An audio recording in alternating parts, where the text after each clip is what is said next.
chalupas, 2 tacos. And 2 and 2. Yeah, 2 and 2. I would much rather 45 do minutes on the toilet. Yeah, and I usually regret the second taco. Del Taco, dude. Del Taco is way 100% better. Way better. Yeah, 100%. No, we don't have one of those up here. Dude, Del Beef Burrito, Del Taco, and a plain cheese quesadilla. Like, that's the go-to. one thing I actually converted Monty from. Like, she was a Taco Bell person. And I'm like, you're crazy. Because she's got no taste. I mean, obviously. No, granted, yeah, exactly. I has agree. no Agreed. taste. She has no Horse Trainer 10. How you doing, man? I had a little bit of an Instagram chat with Horse Trainer 10 this week. He was going back and forth, and he was talking about how he trains horses. Like, sent me pictures. And I'm like, that's cool. My parents trained horses before I was born and ruined it. He said, what kind? I said, yellow ones. I don't know. Yellow ones? They were yellow. I have a picture of me on a yellow horse as a baby. I don't know. And then he said Palomino, and I went, that's the one. That makes sense. Oh, so he's a legit horse trainer. He's like a legit, yeah. Oh. Yeah, legit. All right. But yeah, I don't know. Oh, he's watching this and KOH at the same time. Good call. It's okay if you just turn this off and watch Yeah. KOH. Tyler, you're much better off watching KOH. You don't, I mean, I appreciate you logging in, but you don't have to. There's no law. Oh, hey, Nicole, you're about to get some angry feedback from someone on the show here that apparently is mad at you. Mm-hmm. He can vocalize it now, too. Oh, yeah. Yeah, you're getting a strongly worded text and email. What's up, Mark? Okay, we're starting to get people in.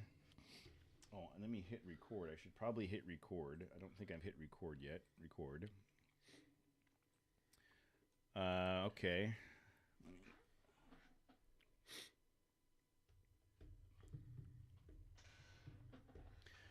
All right, we good? Jay, are you good? All good. Okay, then we're gonna kick this off. I'm gonna count down now, and then we'll get started. 3, 2, 1.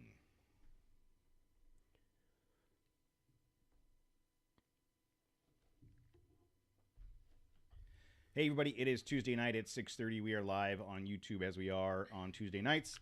Most Tuesday nights. Most Tuesday nights, and most of the time at 6:30-ish. We are joined tonight by Jay Wellman from OVRLND Campers. How are you doing tonight, man? All good. Yeah, just warming up here. Good. Yeah, thank you for joining us. So if you guys haven't already, go check out OVRLND Campers on Instagram, OVRLND Campers.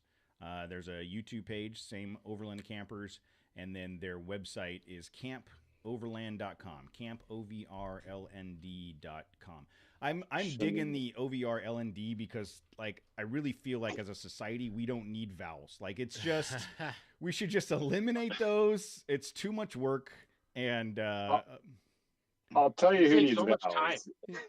Every company I ever talk to or anyone I tell my email to needs vowels. So it is a horrible decision to name the company that, and I regret it. And yeah, I get OVERLND. I get OVRLAMD.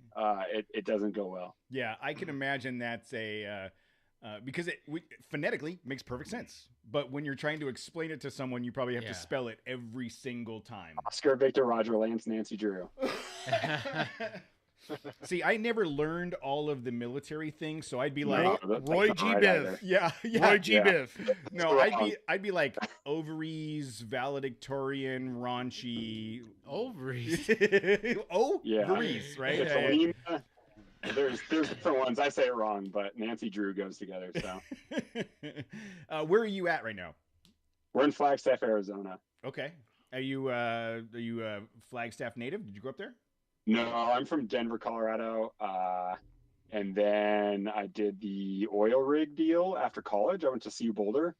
Okay. And went overseas for a bit. And then when I came back to the States, I lived in a camper for a couple of years, and here we are. I had a buddy that went there. So Benton, if you're listening, you've got a fellow CU guy that did oil things. He did oil things too, and then ended up as an engineer someplace. So Yeah, that's what always happens. Yeah. So how long have you been in Flagstaff? This is going on year 8, I think. Yeah, we were living out of a camper, and the mountain biking is really good. And I was on fun employment from the state of Wyoming, so I told people I was a state-sponsored mountain bike rider for Wyoming because I was on Wyoming's unemployment. And my wife got a job backcountry guiding in the canyon, and I was mountain biking. And then I was forced to get a job at some point. So tell me more about this fun employment thing. Like, how do I get signed up for that? It's when you have money in the bank and you mountain bike or hike and go back. Let's rewind. You have no kids, and the state pays you to try to get a job, which I did after 4 months. So I had 6 months, but I got it in 4. So can we rewind to like how you get money in the bank? Yeah, I'm out. How do I start right there? Oil rigs, living in the camper. Okay. Yeah, you have low overhead. Yeah. Overhead, and you're just like, oh, I'll just live out of this for a couple months and buy gas and eat Taco Bell. I'm going to need you to help explain that to Monty, that we're going to live in a camper for a while. And work on an oil rig? I'll do it. It sounds dirty, but, I probably can't do that shit anymore, dude. I think you guys at the best case scenario, you're going to live in a van down by the river. Like you're not going to get her in a camper. I was waiting for somebody to step through that door.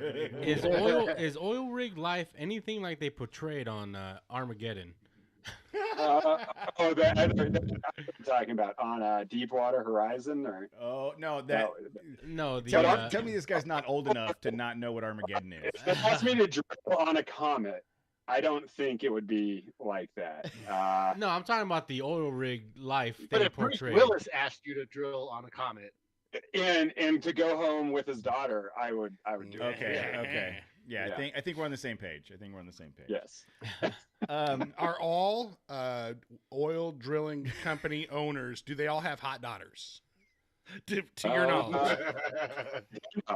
No. Okay. It was they're all a very interesting time. Like, so you're all in this man camp. Like I was offshore for a year, and then I was in Wyoming on land, and you're all on this rig living together in these connexes, and you're all like, who's going to Walmart tonight? Who's getting the food tonight? Oh, I'd go. Or who can you? So it's one of those things where you don't really see or hear anything. You just hear stories, or like Buffalo Wild Wings. Like, when are we going to Buffalo Wild Wings? That was the deal. Even though I've never eaten there since, but. How long? So you 8 years ago with Flagstaff. How long ago before you? Well, let's go back. That you said you're living in a camper. The type of camper you were living in, what was it? It was. I don't know if you guys have heard it out of Spokane, Washington, but this company used to exist called Roman Chariot, and it was the OG wedge. So it competed with four-wheel camper. It was the four-wheel camper slide-in essentially. Yeah. But it, wedged from the front. It was vertical walls, single pivot on the front, and then it had this had some gas struts to help it up, but then it had this bar that you would jam into place in the rear that would hold the whole thing up. And spent just probably shy of 2 years in that. Wow. So we're talking about a cab over camper with the canvas wedge pop-up. Yes. Okay. Yep. I'm looking at an image of it up here on the screen. And so selling those for like $3,500. Yeah, I was gonna say that's pretty cheap. That one that was on there it was super cheap. $2,900. It was crazy. So I picked it up off this guy in Cody, Wyoming. He owned a gun shop, rode over on the Harley. We built like a case so it would fit my truck because it was off of a full Ford Ranger. I had a Canyon at the time. And it was great. Yeah, they were selling them for $3,500, and they went under in 2008. Oh. During that recession. And how long did you guys live in that camper? I just shy of 2 years. My now wife, joined me for like the last 6 months-ish. And then we did about 2 to 3 months in Flagstaff out of that before we decided we were sick of showering at the Little America, and it was time to not brush our teeth in the Starbucks every morning. So because that's not, van life is one thing, getting the school bus and living out of that is one thing. That's very small quarter. You're essentially camping every day for 2 years. Yeah, it was very tight in there. You had your bucket system. We had our cook bucket, our winter gear bucket, our clothing bucket, and like our cooler, and that was Dude. the game. I'm going to tell you right now. I thought you were gonna say your like restroom bucket. You don't want to. You No. don't want to confuse that one, I dude. mean, you've got Little America and Taco Bell for that reason. You just find places. I'm gonna tell you right now that Jay and his wife have the single strongest bond of any married couple in the history of the world. Yeah, if they made it through that, to get, because I'll tell my wife is the sweetest, most easygoing person in the world. There's no effing way she would spend 2 years in a camper with me. No effing way. So kudos to you guys. You need to start a marriage counseling business on the side to get people through tough times. Because I think that's that the test. You just give a couple that camper. Here's a camper. Tight quarter camper. Yeah. How did that conversation go where you first asked her to move into your camper?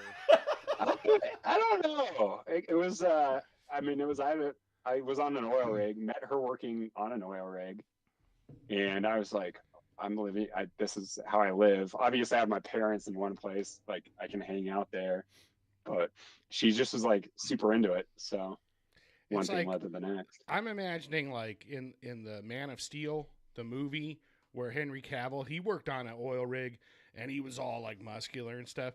And that's probably how Jay looked at that time. And she couldn't resist. It was like, he could have said, look, I live in a foxhole. Why don't you come stay with me? And she'd be like, 100%. This is the nicest foxhole I've ever been in, you know? So kudos to you, Jay. Okay. So yeah, it worked out. So 2 years in the Roman chariot. And what years were that from? Oh, 2014 to 2016. Yeah, somewhere in there. And then I have to assume that experience was part of the foundation for starting Overland Campers. It was. Yeah, I hate the wedge. Really? So, yeah, I was just like, you know what? I hate this thing. I want the four-wheel camper with none of the. Oh, side story. So 2015, the GMC Canyon Colorado came out. I don't know if you guys know anything recently of the Colorado GMC warranties, but they will void a warranty if you load a camper in the back. What? Really? On GMC Canyons and Chevy Colorados, it says in the manual, this is not meant for sliding campers, even though they market towards that group. And like when you buy a truck, you expect to do that. The whole deal is now they don't do it. And I don't think it wasn't, I'm pretty sure it was not in my 2015 manual that it said that, because that was the first year it came out. Yeah. And I bent my rear axle and blew my front rear diff with that camper in there. And I could have lemon lawed it, but I was, on an oil rig, like, well, just take your time, fix this. And wow. But now they've made these changes where, you see the bent beds of like people off-roading in those with cab overs. Well, Chevys are not viable platforms for off-road vehicles. I've made that very clear on my position. But they are though. But they are not. They are not. Chevy, well, it's interesting. Chevy's it's a brodozer, and you got to put a Raider sticker on the back. Like that's the only thing a Chevy is good for, is carrying Raider stickers. All right. You need a Chevy sticker. You need a Chevy sticker too. Or a mural of a guy fighting a dragon, right? Oh, 100%. That would have extended your warranty had you done that. It says it in the manual. Because just really quick, I saw a guy. This is like a 2004, 2005 Silverado. It was red. I was going to work one day in 2009, and this guy had a mural of his Chevy on the tailgate fighting a dragon. Like the dragon's breathing fire and shit at it. And I took a picture of it. I was so excited. I swear to God, 6 months ago, I saw that truck again. 14 years later, still on the road, still wheeling, still has that mural. So, that's what I'm saying. Like, if you have a Chevy, put some kind of mural on there. Yeah, you got to 100%. You got to Aztec Warrior that shit. If you get an Aztec Warrior with like his hyena, like his chick, and then holding something like gold. Gold a spear. It's usually the truck itself running away from the cops. Okay, all right. Sorry. So, God, I hope you still don't own a Chevy. Do you? I don't. Oh yes, good. I would have felt bad. Now we're really going to start trashing Chevys. Well, the new Chevys too. You look at the new Colorados coming out, and the whole thing is like a work truck. They've got the work truck, bottom line, and they're all short beds now. So the Colorado and Canyon are only coming out in a short bed. Yep. I don't So know. That new it's- ZR2 Colorado looks pretty badass. dude. The It new does. it does. It does. The But new a Chevy, look, bed for like a camper platform is the way to go. yeah, and the Chevy Colorado looks awesome. We have a friend Corey that has a Fully built out. Bison, a ZR2 Yeah. Bison. It's amazing. I still, if you gave it to me for free, I'd sell it for something else. All right, Ford guy. What do you buy? Ford. So what are you driving now? We have the Tacoma Gen 3 because of, marketing. It's the standard of the market essentially for our industry. Mm, Yes. And then we've got a Ram 2500 as well, okay. as far as our trucks go. And, And a Super Forester. Can't forget that one oh, for the family. how do you fit that camper on the Subaru? It's tough. It's definitely tough. Decent Sawzall. 2x4s for sure. Yeah, Unistrut. Yeah. Yeah. So in 2016, you stopped living in the camper, and at that point, were you just like, I spent 2 years of my life in a camper, and there's got to be a better way, and I can design a better way, and that probably, Yeah. I can imagine like the wheels are turning in your head constantly, and you can't stop thinking about it, and now you're drawing it. And walk me through that. Like, what led you Yeah. from getting out of the camper to where you're at now? So I really hated the wedge and I wanted what I wanted. And I was kind of toying with different ideas for about 2 years of just different designs and that I really liked. And, functionality, functionality in my mind is everything. Like, you get a camper because you want to camp. And a lot of camping is minimizing the campground shuffle. And so like just maximizing space for what you're given essentially. So that was kind of my what I wanted. And then that kind of just went down to, hey, let's put something together finally. And so I'm tinkering with all these ideas, drawings. And then we were finally able to just afford a house. I worked a couple more jobs in between. I flew out to the East Coast and did CNC tube bending engineering, and that got me into some kind of different thought processes on manufacturing. And then I became super depressed doing that because I lived on the East Coast but flew back here every week. Oh. And then I did solar here, and through that solar, I was able to afford a house here, got a house, and finally had a garage space. So I was like, all right, let's do this. So I bought a welder, watched a bunch of YouTube, learned how to weld, and started building Design One, which was, I built one side of this thing and I was like, oh, this thing looks like shit. This would never work. Well, and so you learned how to scrapped it. weld from YouTube, so I mean that's what happens. And aluminum welding too. It's not I was working a manufacturing job here in town that had a resource. They had a professional welder there, so I was able to kind of show them my welds and be like, oh, do I need to work on this? So I, through that, I learned about all the different techniques and really dialing in that process. But then it just became all the drawings, and no matter how many times I drew it in CAD or on paper and looked at it, it was more just hands-on. I need to build this. I want to build this, and iterative processing through that. And then I started with the second one that the first one I ever built, which was the first one I ever built was just a sidewall, as proof of concept of my welding skills. And then the second one was the full thing, which is still on the road. Some guy named Jay, and his dad's named Jay, has it in Colorado. And, then it was just this iterative process of dialing in that base of what I really wanted and perfecting that. And it turns out, now we have a company doing exactly that. And how long, first of all, how long was that iterative process to get to watching YouTube to completing the first prototype? It took me so my goal was, I convinced the solar company, because we're in Flagstaff, OVRLND Expo's in Flagstaff. I convinced the solar company, we should try to sell some solar. It makes sense, to these people. I love that shit. And I was like, I want to park a camper out there. And so I had some booth space, and I started, I think, in December and had the functioning prototype /1 that's still on the road. Haven't heard from them in May for that expo. That's pretty quick, man. Yeah. In 2018. So that would have been Expo Flagstaff 2018. Jose, it only took me 6 months for my rock sliders. Yeah. So It took Matt 6 months to weld up rock sliders. Real quick, we were talking about it earlier how you said you don't like the wedge style. What don't you like about the wedge style pop up? I mean, they're cool, but you don't have they to could hold be back. cooler. No, Yeah, no. dude, tell me how you really Talk feel. shit. I need Let's to do know. it. I think like, so the deal is like back to that concept of, if you want to camp, obviously the wedge has its time and a place, like fast pop up, whatever. Like if you want to steezify your Chevy Colorado, go for it. Steezify?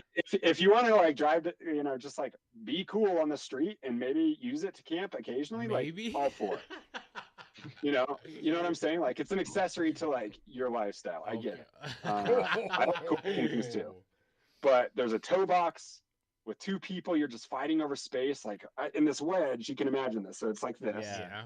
and there's a toe box, and so you're having to pull the bed halfway out for someone to like be up against that while someone's cooking.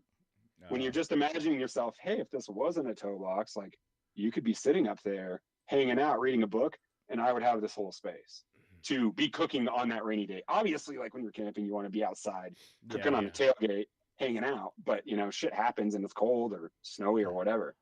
So hold on real quick. I think I just found the coolest thing I've ever seen in my life. Oh yeah, dude. On your website, you've got the white OJ Bronco with one of your campers on it. I freaking love that. I think it's pretty sweet. That's a one-off for a customer out in New Jersey. It took us a couple months to build that. I don't think I will ever build another one. But we've also, if you mind into that, we also have a Gen 1 4Runner that we built one on as well. Oh, wow. Yeah, I seen that one too, dude. For a customer. That thing came out really nice. So the Bronco, awful. I don't know what the engineers were thinking, but with that cap, it has these, I can't help visualize this, but that angle for the cap comes off that angle. Yeah.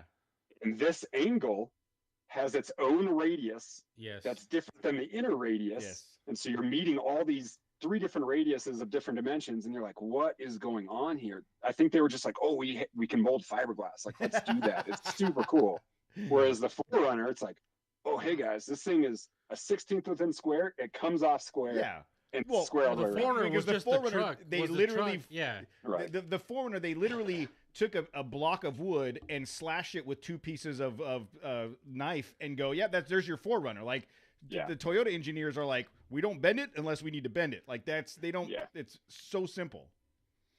Okay, so May of 2018, you go to Overland Expo in Flagstaff with your camper, and you're there with your solar company. And were you like talking to people about the camper, engaging their interest? Yeah, so it was kind of the big 3 came out at the time. It was, this was everyone's first kind of drop show. It was Go Fast, me, and Vagabond Outdoors with the Drifter. And so we were like the first 3 out there.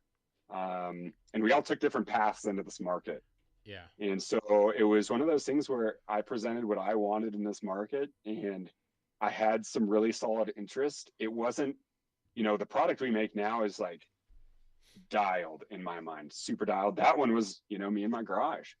And we had this couple of customers come up, and really they came back 3 times and they really loved it.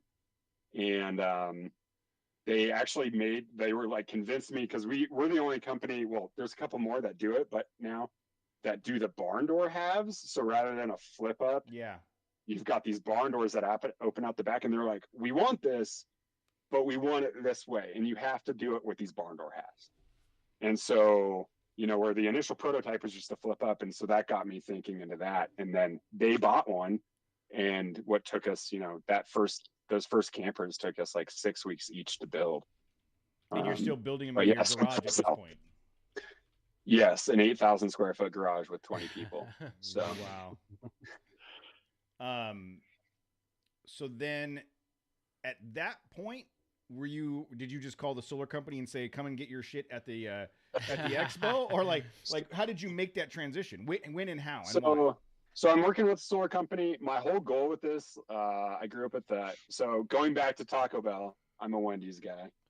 I've never met a Wendy's person before. No. Wendy's is where you stop because there's no In-N-Out or Carl's Jr. available. Like, we don't have an In-N-Out here. We've got a Carl's Jr. But the 4 for $4. This is a story of my dad. This is a little segue into my family history of how I started this company.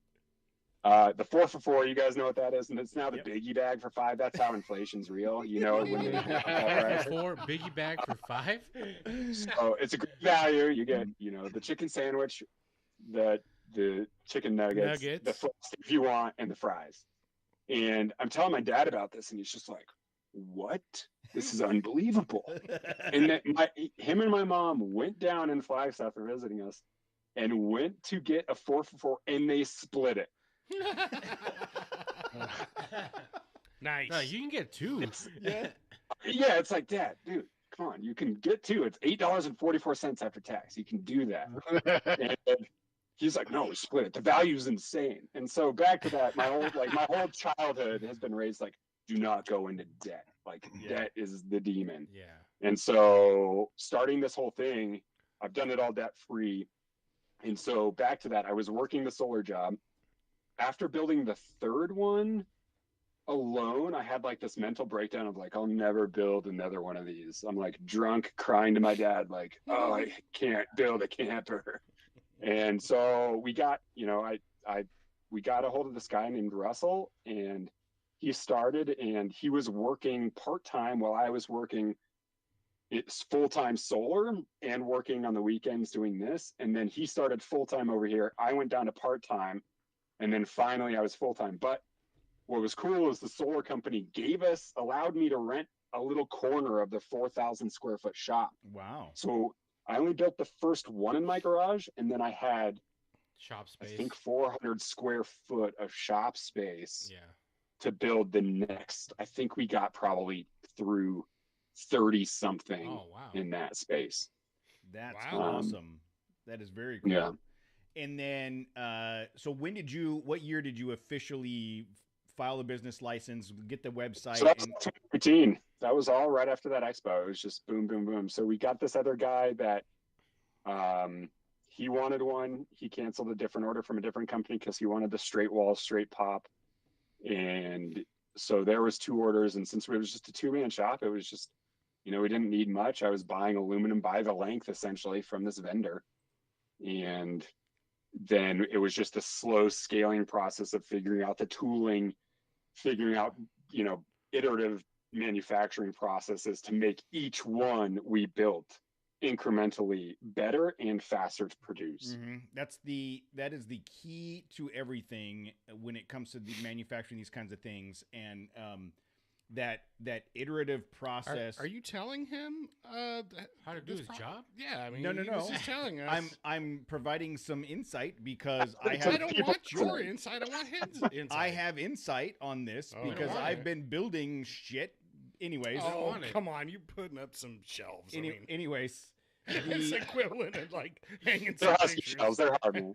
At your house. My point was going to be floating shelves, all right? Yeah, they're hidden. My point was going to be the iterative process has exponential knock-on effects for efficiency and cost. Right, every time you make a small change, it gets a little bit easier and a little bit faster and a little bit cheaper. Yeah, and that's the key to continue. Is that right, Jay? Well, the main one is design.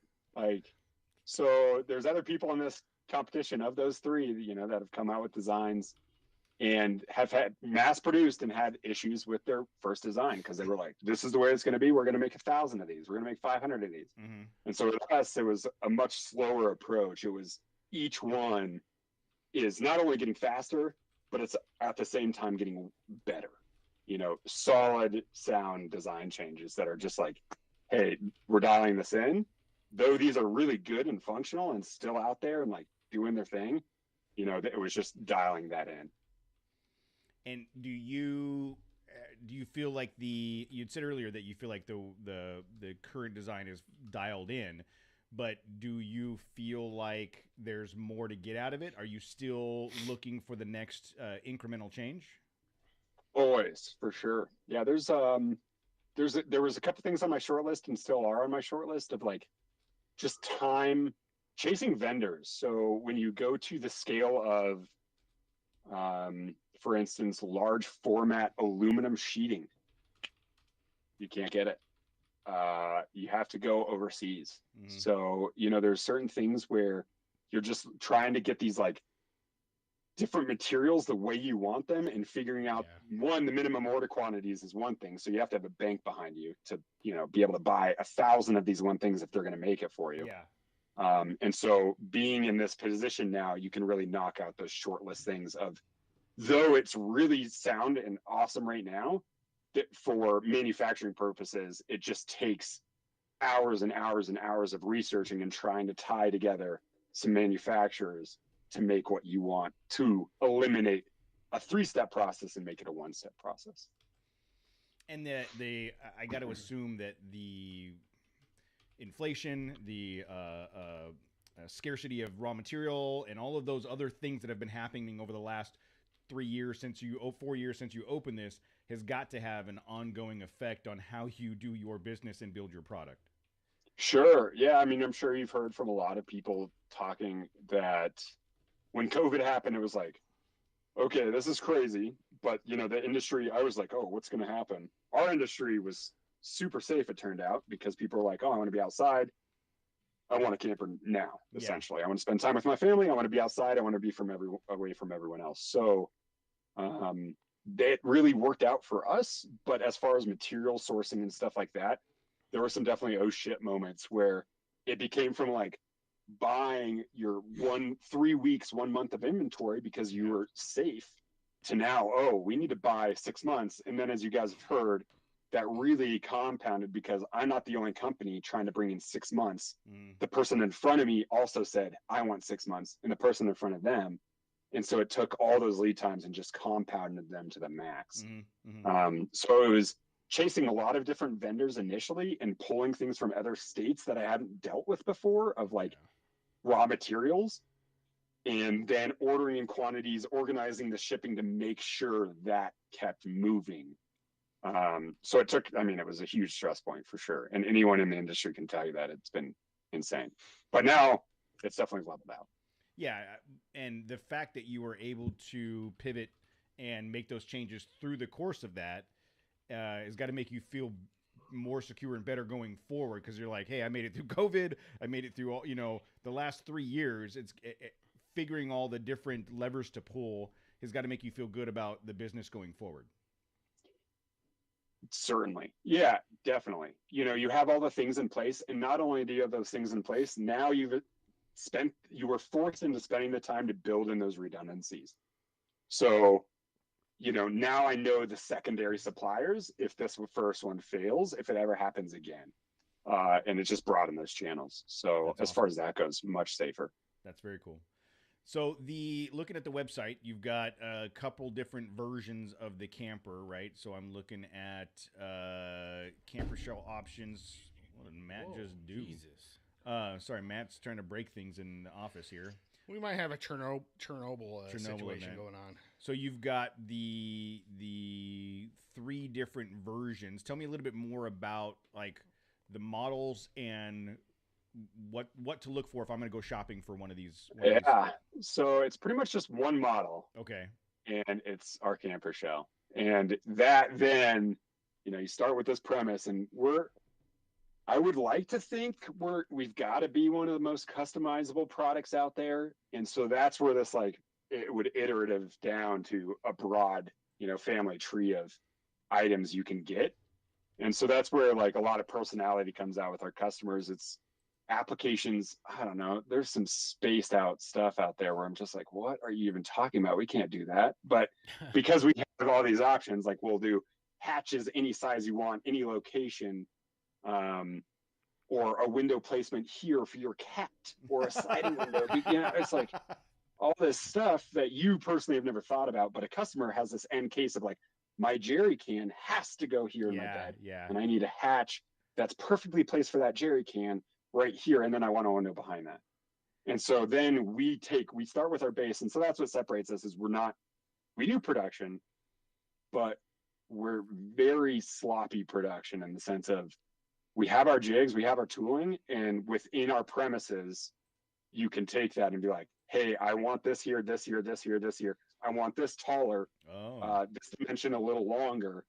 So we get tall people. We have 6'10" customers, like 6'10" customers that want to stand in their Tacoma, and it's like, okay, we need to build this sidewall to 25 inches, and then you want extra bedding height for another 11 inches, so to figure out these different use cases for people. Wow. So you're doing more than just make 16 of these. You're just like, okay, here's the foundation. It's like one off every single one. Yeah, I was gonna say every single time.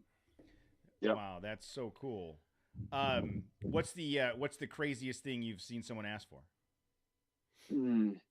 Recently, and I gotta respect the guy. And it was I really loved the idea, but we had this guy that emailed us that wanted a mobile observatory in his truck bed. So like a telescope observatory dome. And he wanted us to make the roof slide back or totally articulate or remove. So then he could stargaze and not have to have this unit on a trailer. All right. And so I was just like, I'm sorry, this is out of our scope, but it's a really neat idea. I wish I could entertain it. That sounds to me like the beginning of a terrorist plot movie where the camper shell opens up and some missile comes out and hits the Pentagon. Like, to me, you dodged a bullet, literally and figuratively dodged a bullet with that one. Yeah. I probably would have been pulled to court for that one. They were like, they were like, you didn't think something was strange about this request? Yeah.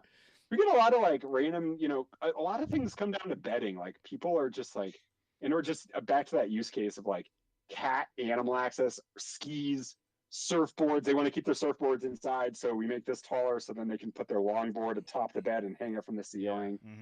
Mm-hmm. I want 1,000 watts of solar on the roof, stuff like that. I was just looking at that. You've got the solar roof port to where you can just throw your panels up there and plug it in. Yeah. So the idea is just like, hey, we'll wire this port up top, the gland with the MC4 cables. So that if you want to tape on a panel or like mount one up there, then it's pre-wired back. So then you can plug it into your unit or your wiring setup or whatever you wanted. That is super cool. And you'd mentioned it earlier about the barn door thing, and I'm looking at some of the pictures. It's pretty cool. That's super cool.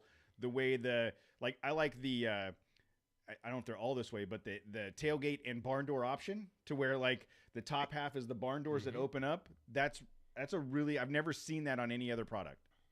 Yeah. So that's gotta be our number one selling feature just because, and once you if you guys are at Expo, stop by, or in Flagstaff, just stop by because you will be if you come to that show. But the nice thing, and people don't think about, is we're so used to, I don't know how many of you lived out of a camper shell or slept in a camper shell, but you're so used to just like crawling in on your knees under a camper shell like this all the time.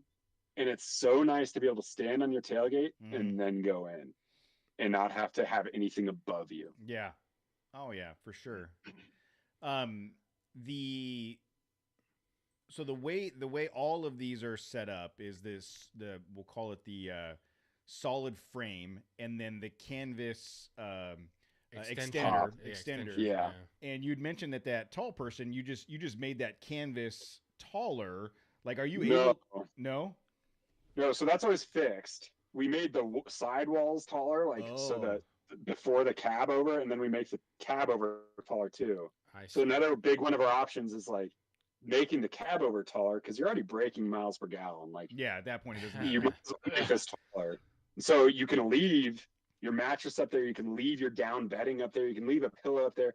So you're not like, the whole point back to this basis of like the shuffle is like in this wedge, we had to move shit around all the time, and leaving stuff, like just bringing the top down on top of your stuff and then popping it up and it's all right there is like part of what you should want in a camper, I think. And that's why I make it that way. So I totally agree. Like, even so, rooftop tents, there are certain rooftop tents where you can leave your bedding in and the clamshell comes down and closes on it. I want to know if Jose agrees because he's the wedge guy. So look, my thing is I want to set up and break down as fast as possible. So a rooftop tent, the wedge one, was always my go-to, like if I were to get one. But you can't really you can't really leave your bedding in those. Those are usually kind of too thin, and you can't close the. You can't leave like your pillow and in the Swift you can. In the Ironman Swift, you can okay. leave a sleeping bag and your pillow and close it. But then I'm just like, but this style. So then I started getting like, if I sold my Land Cruiser and then I bought one of these things, like this you can like do everything in here, like Ifs and buts. He's So never with, gonna sell that. on a third gen Tacoma, you're saying? yeah, on my third gen. On No, your I'm saying second that's gen what Frontier. that's what you would get and put a camper on. No, he put it on the I did Frontier. it on the Frontier. Oh, you're gonna wheel it? Yeah. No, he's not. Yeah, well, He's not. if I sell the Land Cruiser, then I have to wheel something. And you know I'll what? ride with you guys. No, he's not. You can ride with me, Jose. Yeah. It's breaking their shit than your shit, right? Yeah, Yeah, exactly. No, but then I'm like, man, but then if I buy one of these like pop top campers, like you have all your storage needs met and your like sleeping platform on top, and like it's like the best of both worlds. But I don't know. I always keep going back and forth, but then it's like all that weight. But I don't know if it's So I was going to ask about the weight. So if I went bare bones on just the base model? You could never go bare bones. What's the Well, It would start off Like, that way, and then he would like, load shit like, into it. Windows are what adds weight. So the Yeah. deal with back to like when I was designing this, back to my Ben Axle truck on that Canyon, I wanted the lightest, most space, functional design I could build. And so with we've used, it's all aluminum tubing, all aluminum skins, composites, and then some wood trim, like a short bed Tacoma or a long bed Tacoma, I'll tell you, is 275 pounds. what? And Well, so it's not bad, dude. That's the weight Yeah, of a in the rooftop scheme. tent. That is the weight of a rooftop tent. In the shell, you're at that. And so that was the whole thing of just like, let's make this as light as possible. So you're tapping in your payload, sure. But to get up to that 600 to 700 pound threshold, you have 400 pounds of shit to put in there, which is a lot of stuff. And the or one of me. yeah. But no matter what, if you're going to go down this path and you're going to bring your campsite with you in some fashion, whether it be the bed cap, the rooftop tent, and a bed rack, or something like this, you're adding the Yeah, payload no matter what, right? Because the So bed rack and a rooftop Right. tent, you're at that. I was that just going to say, so number already. I want to say my rooftop tent is 250 pounds without the rack. Casey's rack that he built is 4,012 pounds. It's big, it's heavy. So I It was mean, built to your specs, sir. it was built to my specs. But Solid steel. my point is that if you're going to go down this route, you're already adding payload and reducing your miles per gallon, all that stuff. So if you were going to go apples to apples, what's 275 pounds? I get this. Yeah. Or 275 pounds and I get twice as much space and functionality. You start playing that out. Like I'm curious to know. I'm going to see what my tent actually weighs. But Being able to stand is super nice. Yeah, Yeah. that's huge. Even just to be It's able to huge. sit up like straight, like just out of the weather, is cool. right? Yeah. I stand up fine in my tent. It's no problem. See, but then you gotta take it down and put it up every single time. 2 minutes. It's a 1 minute tent. I don't know. I've seen you do it. You're like mother effing over there, and Ours is you're like these zippers. He's Yeah. getting out the Mylar blankets. Yeah, you're having a the tape. I don't know. movie You, blankets. The Mylar blankets were just a rumor. That didn't actually happen.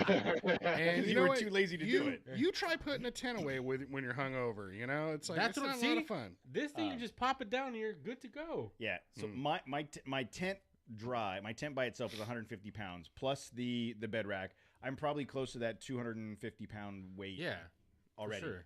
You know. Yeah, so then on a full size, like if you had some windows, they're usually about 350-ish, 360-ish. Like for a 6.5. How about the So- one? How about the one you have on? I'm assuming that green Tacoma is yours, right? That Yeah, green. that one's 288 pounds. Okay, so that's the As way is. I'd want to build it out. My Tacoma and that. Yeah. So if you went windowless, Jose, to save space, and you went with the the rape van version, Oh yeah, free candy on the side. Yeah, exactly, you would save some weight. Yeah, But this green Tacoma, that's a long bed, right? That is a long bed. So can you make one for a short bed? Oh yeah, we make tons for short beds. Bro, they I have don't like short 3 or beds 4 though, but Frontiers with these things on it. Like, Really? I think someone that works there has a Frontier on with one of these, right? we don't have a Frontier. We build for a lot of Frontiers, but Yeah. there's a Tundra at work. There's a Gen 2 Tacoma long bed, my long bed. There's a short bed Gen 2. And then there's that Forerunner. He was an old employee that's cruising around town.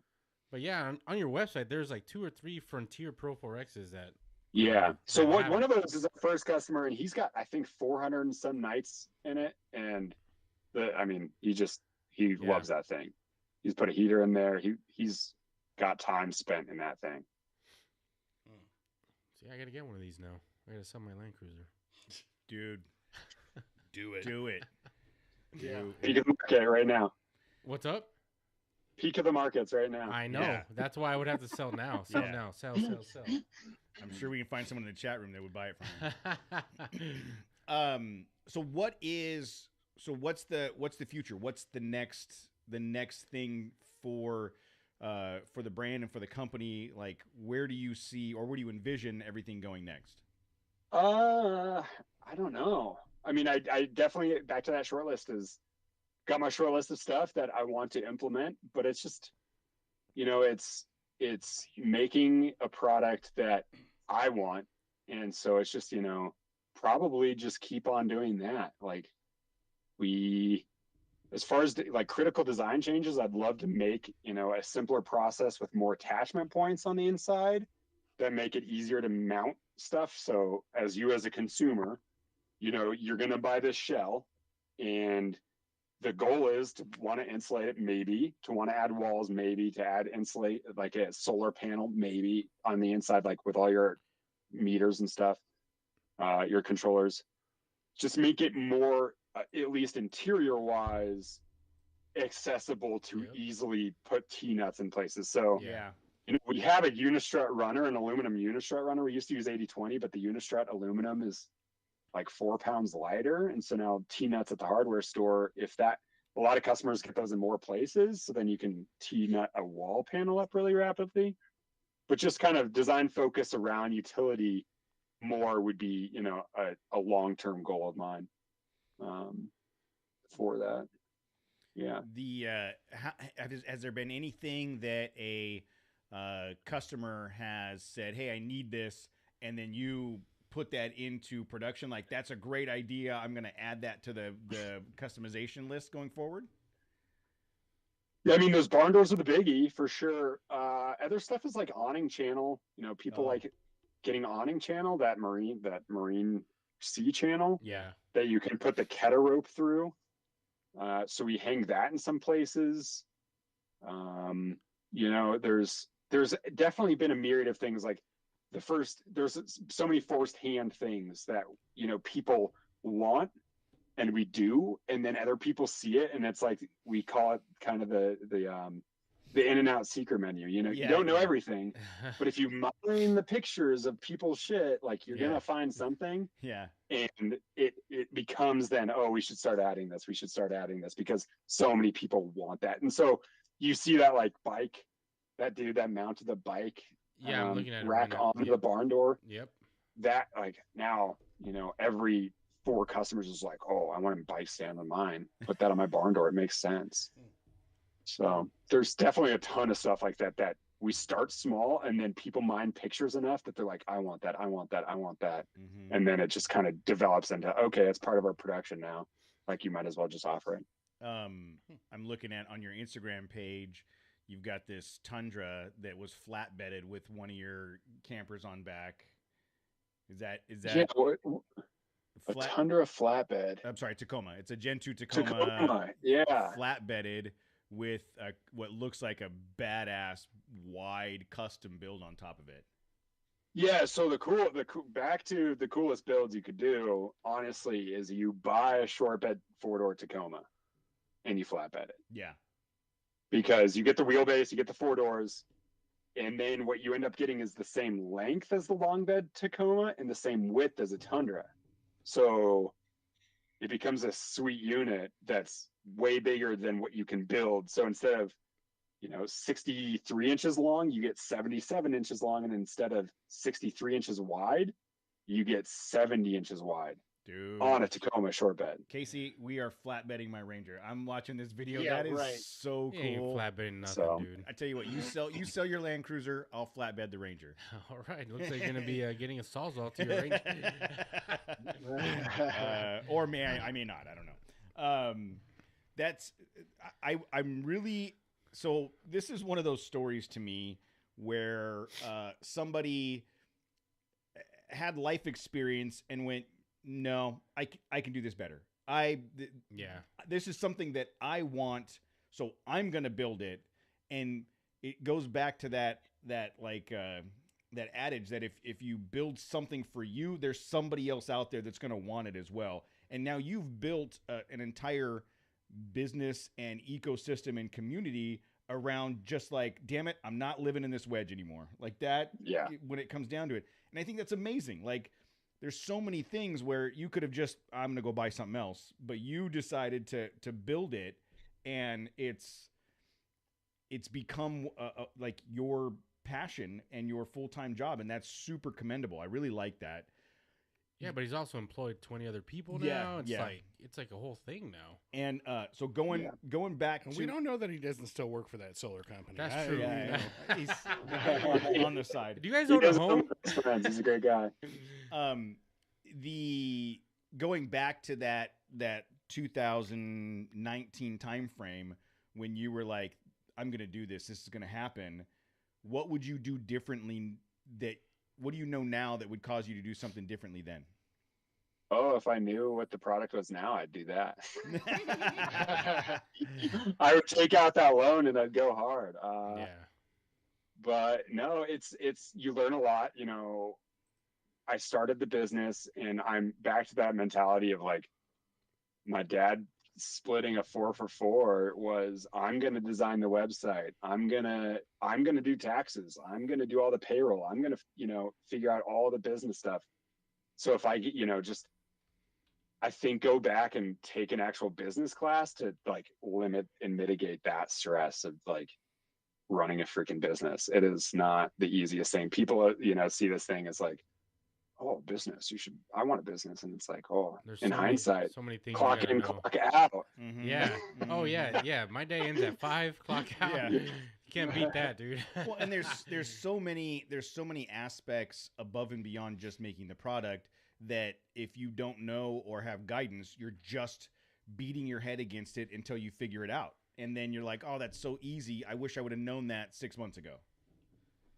Right. Oh, for sure. There's so many things like that where it's just like, and every time that something comes up, you're just like, in 2 months, it'll be fine. It's like, you have learned from this and you can only grow, and then you forget and you grew from it. So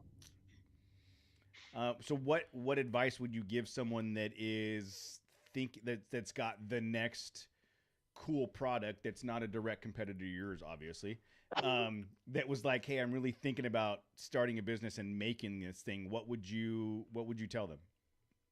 I would tell them that the world of manufacturing resources and the energy of some people in some positions that you could call, like, I think when I started the company, I was just like, I need to figure this out. I need to do this.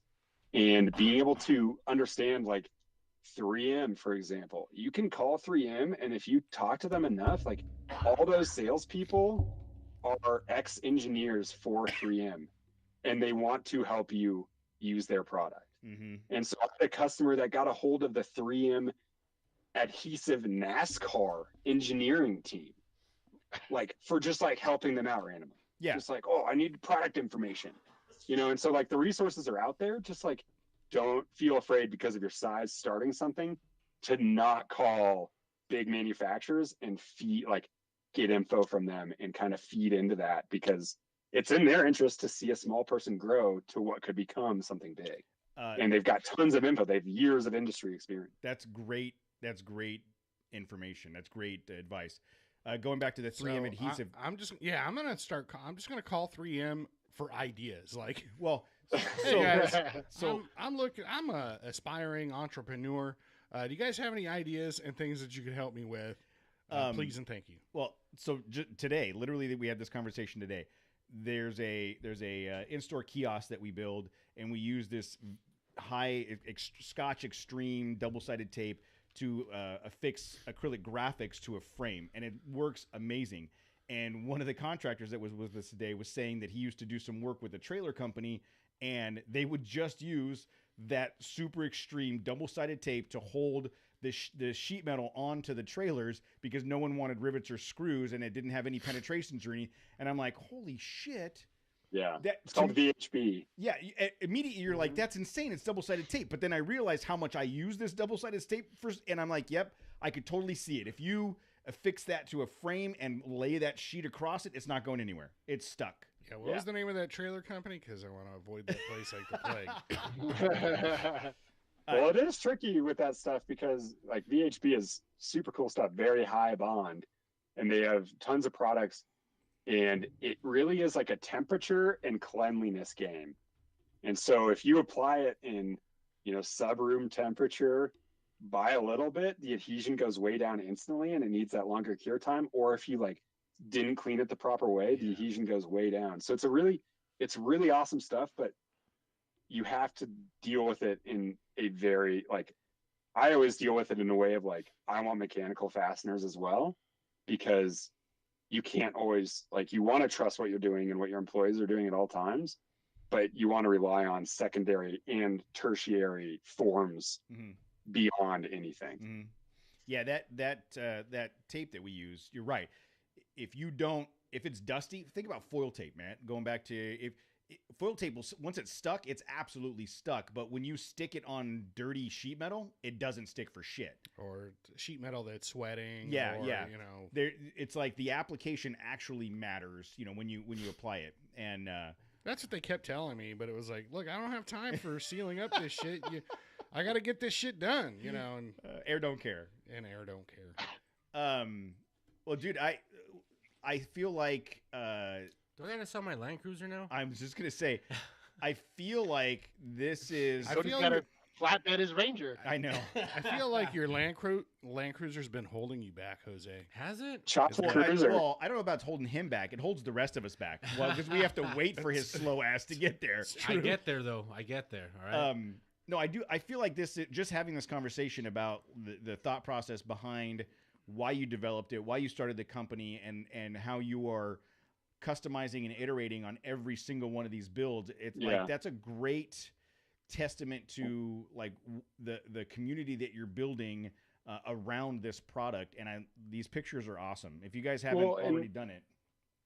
And I definitely see that we work in this space, and you guys know the space as well, of like wedges, pop-ups, these things that become super, popular from 2018 on. Yep. And you can definitely see like there are and most of them are wedges, and they definitely are the wedges. And when a new company pops up, I'm like, oh, what's this new company? Is it a direct competitor? Obviously you're sweating, a little bit, like what's going to go on? And it's just another wedge. And you see this, and it's just like, people see that market of what is really selling. And I understand like wedges are selling the shit. Like they're pumping. It's awesome. Good for them. But I will say like our customer is really a testament to that, of like, hey, I've either had one of these wedges. A lot of the people that we get are just like, have had those now for 2 years and are like, screw this. Yeah, I want this. Like I realize this now. Or we get the people that are just like, I knew I've always wanted this. I want all this space. I want to be able to camp. And so that's been really cool to see that customer with the super high stoke, just be like, this is it. And back to your like, oh, I built, my idea of like, I wanted to build this, so I built it. Other people wanted it. And so many customers is like, I've been dreaming of this and I thought of building it, and then I searched it and you were doing it. This is fucking awesome. And then you're like, yeah, don't build it. It's a giant pain in the ass. It takes forever. It's super expensive. Buy mine. It did take a long time, for sure. I can imagine. I mean, look, my dad was a TV repairman, and he's got a great set of tools. He was not a TV repair. But, I mean, you look at these cab overs and some of these flatbed canopies and anything in this space, the teardrop trailers, there's always part of you, or at least me, that's like, yeah, I can build it. My brother here is a fabricator. Oh, for sure. Matt is great with some tin snips. Jose, he gets pizza. It's like I can order. He reads a lot of Reddit. He monitors forums for information. Yeah, exactly. But you think to yourself, you know what? I could build that. And then you look at your product and you're like, okay, I can't build. I could never ever in my lifetime make it look that good. And two, it would take me 2.5 years with the time that I have available to me. Yeah. To 2.5 years just to get something semi-functional, right? And twice the cost. Twice the cost and the time. Or I could buy this and go camping next weekend. You know what I mean? And I really think that a lot of people, going back to your early conversation about COVID and people getting outdoors, I think a lot of people were like, I need to do this. I need to do this now. What's the path of least resistance? Let's start buying these products. And that's, that worked out well for you. Yes. Well, it did. It's dude, I'm super impressed. I'm super impressed with not only the product and the company, but just with your personality and the way that you're approaching this. And I'm very glad that Jose found you and booked you on this show. And I'm stoked on watching where you go next with this. Are you going to be at any of the upcoming events? Yeah, so because Flagstaff Expo is in Flagstaff and we're in Flagstaff, I can drive there in 5 minutes. So we'll definitely be there. We won't be at that one. We're going to do Denver one again. We'll Loveland again. And then we will do Pacific Northwest again as far as the events. And then maybe a mountain bike festival or two. But, the cool thing about building a product that goes on trucks is people with trucks are out there.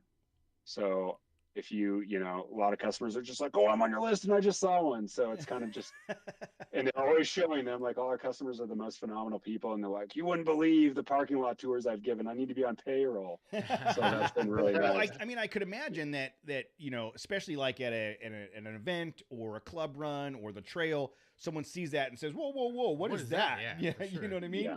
And that's got to be word of mouth. Has got to be a huge part of your business. Hey, if you guys got a long-term loaner R&D unit that you guys need to offload, just let me know. I want to see them chop the top of your Land Cruiser and put one on there like that this would Bronco. be rad, Jose. Come on. That would be do it. rad. Like I said, if you guys got an R&D unit, long-term loaner you guys have laying around. Depends on the truck. You can always borrow a Gen 3 long bed. That's the one I've got on mine, and I can take that off. I have the. You can trash it around the cinders. No, I have the 2022 Frontier, which is essentially the same dimensions as all the other Frontiers. Just short bed, yeah. Yeah, just short bed. So It's not. It's not. It's not. It's not the same. Yeah, it's that one. Well, you've got so is it? It's the new Frontier. Yeah. Yeah, so it's the same. It's a little wider than the Tacomas. Well, so here's another thing that we do differently is we build back to that custom thing is like we build for the truck. Yeah. So no, I'm saying a lot of the mid sizes won't fit. So the Tacoma will not fit a Frontier. Tacomas and Colorados are interchangeable. Yeah. Frontier's in its own world. Ranger's in its especially own world. Of course. When you hit hit that level of eliteness, right? There's nothing else. No, but I think it's the new Frontier. I think has the same dimensions as the old Frontier. Like it does, But my loaner wouldn't fit that as well. Yeah, the new Frontier, they like spit shined it and just sent it back out. They were like, "Hey, look, it's green now." It's got a new front on it. Yeah, exactly. Yeah. Well, dude, look, you're a lot of fun to hang out with and talk to. I hope we get the chance to connect with you at one of these festivals. And definitely. I definitely want to see the product firsthand, and then figure out what body part I need to sell to get one, because I really feel like. I mean, we've had this. Jose opened with this. Like we've gone back and forth, cab over trailer, trailer, rooftop or tent, just bed rack, minimalist, like what we cot and tent. I need one of everything, and Walmart tent. Yeah, that's the answer. Yeah, but see, Matt's tried that and he's ripped. How many zippers? Matt now? has put 4 Walmart tents in the fire. You can return them. Yeah, so I have you can't. Between me and Matt, it's a cool dozen. Yeah, first Casey of fucked all, up a Walmart trailer at Parker at Parker, Arizona at Winter Expedition. They wouldn't let him return it. Can I speak to my tent experience? Yes. Since we're talking about it, I've had the same Coleman tent for 2 years now. Yeah, but prior to that, it was like a new tent on every trip. Yeah, it's because I spent a couple $100 on a decent tent. If you go with a $35 Big 5 special Dude, tent, between you and Casey, the money you guys spent on tents, you could have bought one of these campers. Yeah, already. 100%. Jose, and we had the same truck, and so you had the same truck, so you could just switch it off. Dude. Yeah. I'm talking about the Big 5 specials. Where you see the ad and it's like, oh, dude, $13. That's That's my shopping experience Yep. and my budget. It's like the 4 for 4 at Wendy's, you know? It's just very much like 4 for 4 or the biggie bag. If you split them, if you split them enough, you'll You and save the Casey money can to get split one of it. these. Yeah, there you go. All right, Jay. Look, man, I really appreciate you hanging out with us tonight. thanks, Thank you guys. so much for the call, and hopefully we get to connect. If there's anything else, let us know. Other than that, you have a great night, man. Yeah, likewise. Thanks, guys. Nice meeting all of you. All right, we will end it there for the podcast. We're still live.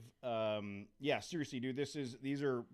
I'm super impressed by just the pictures I've been seeing on Instagram and your website. It's very cool. I really, really like it. If you're ever in Southern California, let us know. We have not gone out on the trail as much as we would have liked to this year, so we're hoping to do more of that this year. Stupid full-time job. Mortgages. I don't have one of those anymore. Responsibilities. Oh man, I know. But yeah, there's like I said, if you're ever here in Southern California, or if you're going to come out to one of the events, let us know. There's an Overland event. There's two of them on March 18th and 19th here in Southern California. That might be good opportunities for you. And but yeah, let us know. What ones are those called? So there's the YOLO. We just interviewed these guys last week. YOLO Wheeling. They're doing a charity event at a large regional park here in Southern California to benefit Children's Hospital of Orange County. That's one of the events. The other one is at Pomona Fairplex, and it's called... Which is a giant fairground. Yeah, giant fairground. California Overland Adventure Expo. Yeah, that one's... That's that big one, like the Outdoor Adventure Expo. Yeah. Yeah, I've looked at that one. I don't know. Yeah. There's so much monies in these. Oh yeah, it's crazy. I mean, these shows are, especially that one's gonna be pretty big. I would, if it's at the fairground, the Pomona Fairground, it's gonna be a big. Yeah. Yeah, we've got an outdoor indoor there, right? Yes. Mm-hmm. Yes. Mm-hmm. Yeah. But yeah, I'm super interested in your stuff, and we'll stay connected. Like I said earlier, I will get this edited tomorrow and out the door and published, and I'll send you all the information once it goes out. And then let's just stay in touch and try to connect. If there's anything we can do to help you in the future, please do not hesitate to reach out. Thanks, guys. Likewise. Awesome. All right, man. Well, we'll let you go. We're gonna talk trash on each other for another half hour or so, and then we'll go from there. Sounds good. All right, thanks, man. Have a good night. Thanks, Jerry. Yeah, thanks, guys. Bye. Bye. All right. You guys ready to roll right into it? Yep. 3. So I log off now. Yeah. Go ahead. Yeah, go ahead. Log off. See you guys. 3, 2, 1.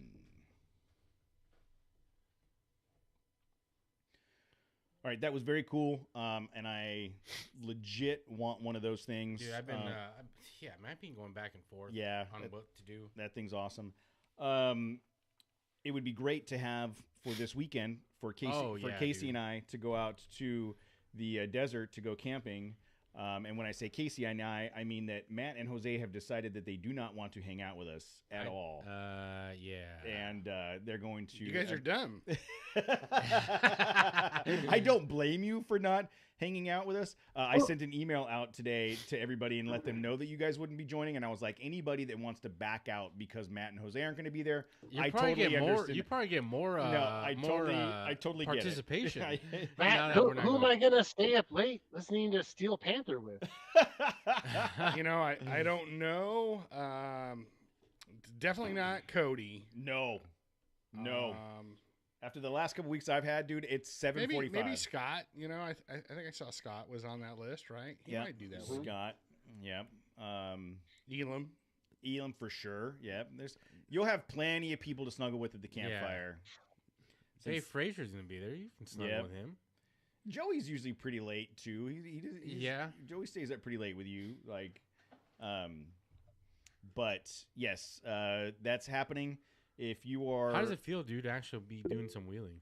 I'm pretty effing excited about it, dude. To be in all honesty, I haven't done shit. I know you haven't. Well, we did the Johnson Valley pre-run, and then that was a quick overnighter. Yeah.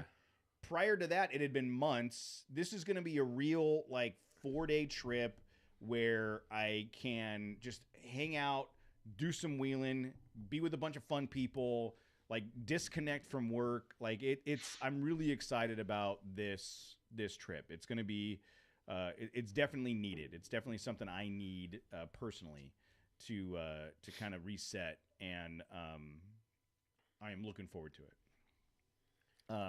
Yeah, for Mark, it's his last hurrah, right? I know, Mark. Because it's it isn't. Mark's going to be the one staying up late with me. Yeah, that's right. He's got to get it all in because he's not gonna. Yeah, he's got to get it all in. or get it all out. Or get it all out. Whatever. He already did that. That's why he ended up in this position. If he did it, a little bit of out, a little bit of in. Again, hey, that's you what try got a him new, in this you trouble. can try your new cap gun out there on Mark. Yeah, it's gonna be fun. It's gonna be the last time we checked weather, it wasn't going to snow, right? Nah, dude, it's gonna be No, high it all 40s. It all went away. Yeah, it's Okay. high 40s, low 60s in the day. Good. Like it. It's gonna be nice. It's gonna be nice weather out there. So you guys have an itinerary, basically, or it sounded like the big run was Friday. You guys are going to do that Snake Canyon deal? That's the plan right now. Yeah, is do a good long Rattlesnake Canyon trip on Friday with the group, and then Saturday kind of whatever. I'm gonna again.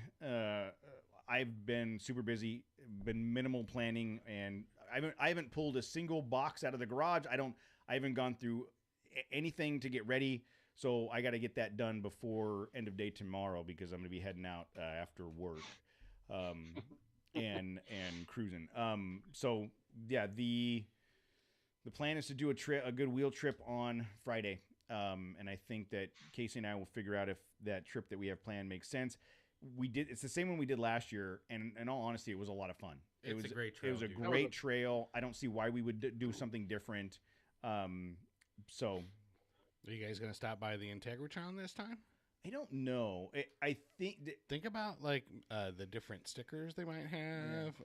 There might be different tumblers or T-shirts. Yeah, my tumbler's still going strong, man. I use it every day. I still wear that T-shirt. The original plan was Rattlesnake Canyon and then to stop at the Integratron before going back to camp, and we didn't have time to do that.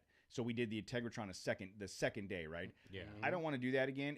If we're not able to stop by the Integratron on Friday while you're out there, yeah, I don't think we'll go all the way back down on Saturday as a separate trip. I would rather just go, hey, let's go find a spot to watch the race, camp, just sit down, watch some racing a little bit, take it super mellow on Saturday. So another thing for those that are joining us. There's been some back and forth, and I should send an email on this, but there's been some back and forth about whether or not we need to buy a ticket. It's $75 to register. $100 now to register for the event. It appears, based on the limited amount of research that we've done, that is for access to the Hammertown proper, gated area, all that stuff. We do not intend to go into Hammertown at all. So I do not plan on buying a ticket at this point. However, be aware that we may get stopped and someone may ask us for a ticket, and at that point we have to make a decision. I wouldn't even stop, but I have a Frontier. So I can get away from pretty much anybody. Except maybe an Ultra 4 car or two might be able to keep up. But if like one of those desert if Kevin pigs Jones is in there, if one of those desert pigs tries to stop me, good luck. Hey, don't call Mark names like that. Yeah. So I get that. That's just, I guess, my disclaimer is that as of I don't intend to buy a ticket unless I'm forced into a position to buy a ticket. Well, I mean, yeah, I don't think do as I say, not as I do. using last year's the barometer, right? We just drove through Hammertown. We didn't spend any time in Hammertown. I don't even know if we drove through it. We just kind of went around it. But yeah, the main road isn't really necessarily Hammertown, Yeah, no. My plan is to stay away from that area for the most part, and just avoid the buying a ticket if at all possible. But wanted to make everybody aware of that. if you're going, we already got an email a couple days ago, a while ago, that showed kind of what our itinerary is, where we're going to meet up, where our tentative campsite is. If there's any changes on Wednesday of where we're camping and what's happening, I will shoot everybody an email/text to let them know. We should usually, when we're out there, we have service, spotty in some cases, but service. Yeah. So if you need to text or call, you've got our contact information in the email. Call us, text us. Somebody knows somebody that how to get somewhere. Hopefully, remember that one year when Elam came out and we were like driving around shooting lasers and flashlights in the air trying to find him. That was funny, but I'm looking forward to it. I'm absolutely. I cannot wait. I cannot wait to get out there and just kind of disconnect and relax. Yeah. Casey, have you decided when you're coming out? No. It'll depend on when I finish doing all the stuff I have to do. Do you want to talk about what you're doing? Or wait? No. Okay. Are you doing more than what I know you're doing? No, Okay. just I sent it to Jose and Matt too. Yeah. Oh, okay. I don't think Matt opened the message though. I saw some things. I've seen things. Oh, okay. Yeah, Casey's impressive.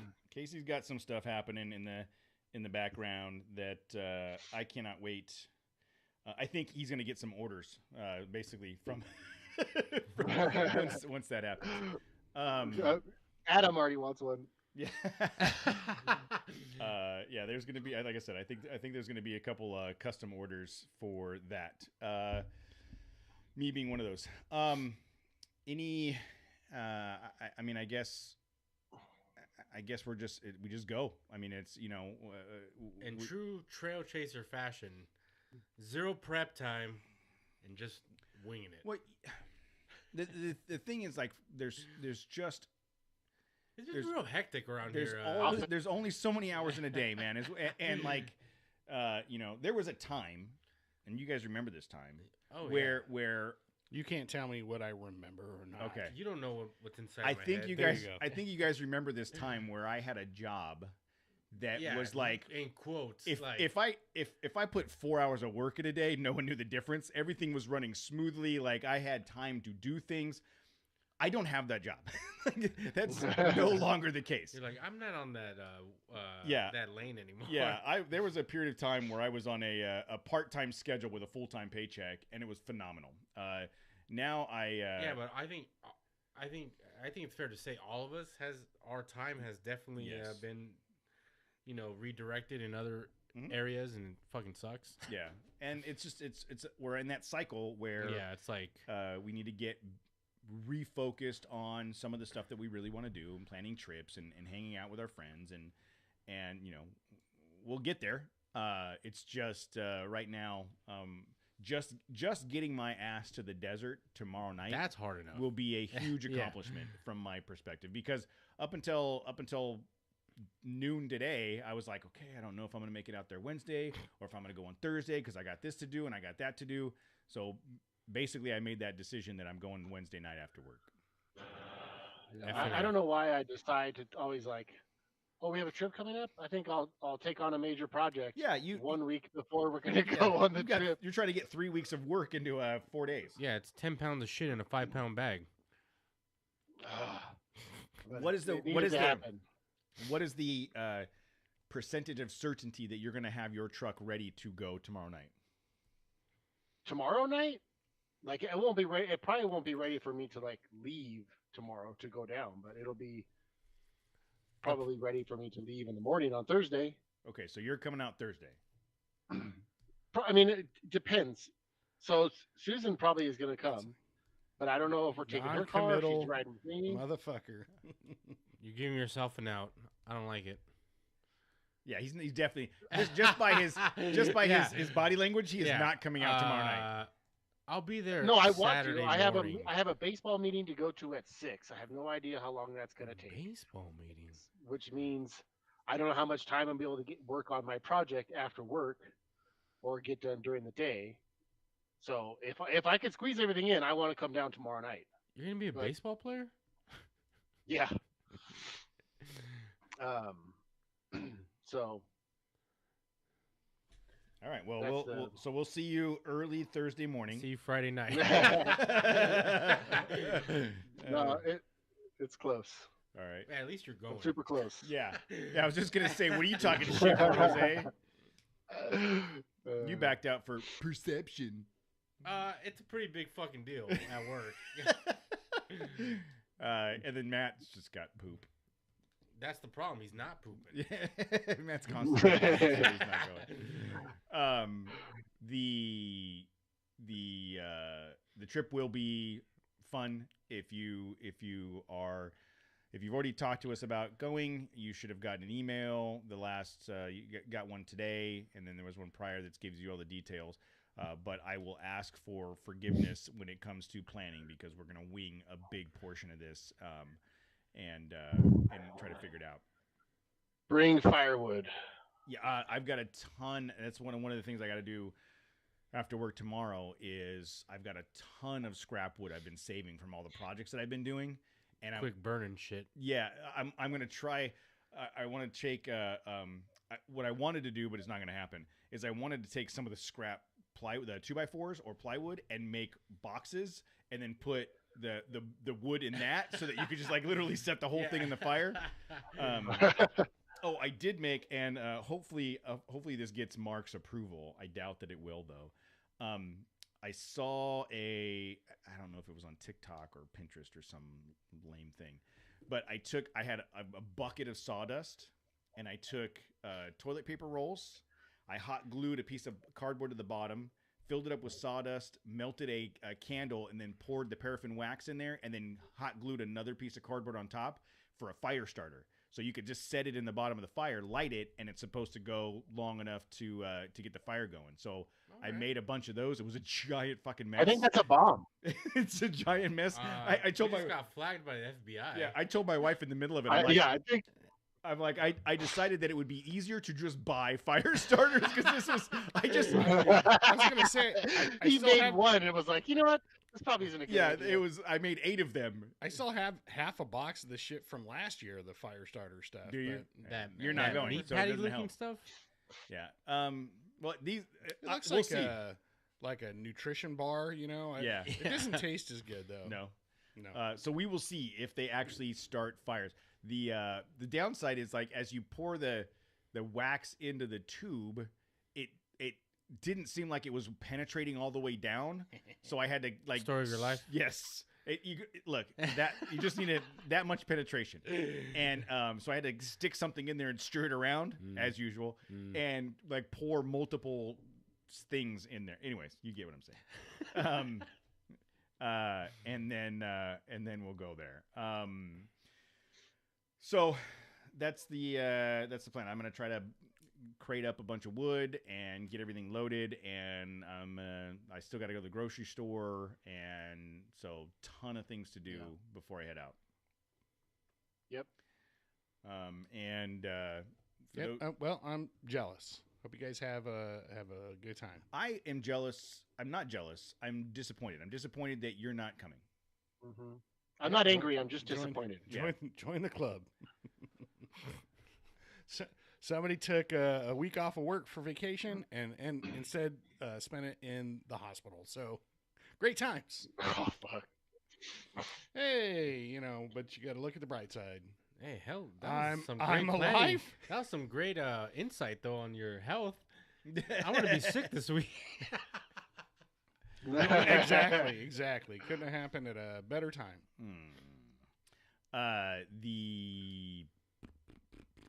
Is there any chance you're going to come out at all? He's going to go, dude. No, he won't. No, I'll try and make it on Saturday. I'll see if it really depends on how things are moving. Yeah. Trust me. I want to go. I'm just not there for the duration for sure. But as far as by Saturday or maybe Friday night, I don't know. Maybe things will change. But I feel like you'll be ready to come out Friday afternoon. Yeah, he's gonna be like, "Fuck this." I can sense it. Fuck this shit. I'm going. You know what we're gonna do, Casey? Thursday morning, he's gonna be like, you know what? Fuck it. We need to just bombard him with like pictures and videos of us having a good time the whole time. I got the Thursday morning square. I'll just. He's gonna be out there Thursday morning. Really? No. Oh, shit. I think I think Thursday lunchtime. dinner time Friday. I got Friday lunch square. Now, Friday lunch. Dinner time Friday. All right. Well, we'll see. I'm coming, guys. We're all gonna be in the desert and be like, "What's that? Oh my God! Do you see that? What is that cloud of dust right there? Cloud of dust, Exactly. and it's the frontier just flying through the desert. Oh my God! It's Matt, and there's gonna be like theme music playing from his speakers. He's gonna pull up, and he's like, "Out of the way! I got a shit." Dude, it's happening. Help! I got a caca. I gotta make cacas. Oh my God, that is the best story ever. For those of you that have not heard the I gotta make caca story, Matt tells this story, and I'm not going to tell it here. It's only to be told at a campfire. Is that only campfire? That is only campfire, dude. You have to go to the campfire for this story. It is one of the funniest stories. I've probably heard it 3 times front to back, and I cry every time I hear it. It is the best story. It's the paper plate with the coleslaw on it is like the best part. Is the best part because I could see the guy. You know. Oh, stop. So good. If you ever want to hear that story, you have to come. You have to come to the campsite with us. Damn it! I want to hear that story now this weekend, Matt. All right. The we'll trip see. won't be complete. We'll see. Okay. Thank you guys for hanging out with us tonight. We appreciate it. Thank you to Jay from OVRLND Campers for the interview. That was a good conversation. And sorry, guys, I will not be there. Just last minute stuff at work. It's just a job, dude. It is. But it's also just rent. So, so we, I didn't realize the podcast money wasn't paying rent. No. Hey, I'd like to thank the podcast insurance for last week. You know, it really came through. You can't beat that podcast insurance. Podcast insurance. Sounds like something you need to buy to keep yourself away from podcasts. Yeah, exactly. To remind you not to do it. All right, everybody in the chat room, thank you guys so much for hanging out and chatting with us. We appreciate it, and we will talk to you guys next week. Laters. Peace out. Peace out.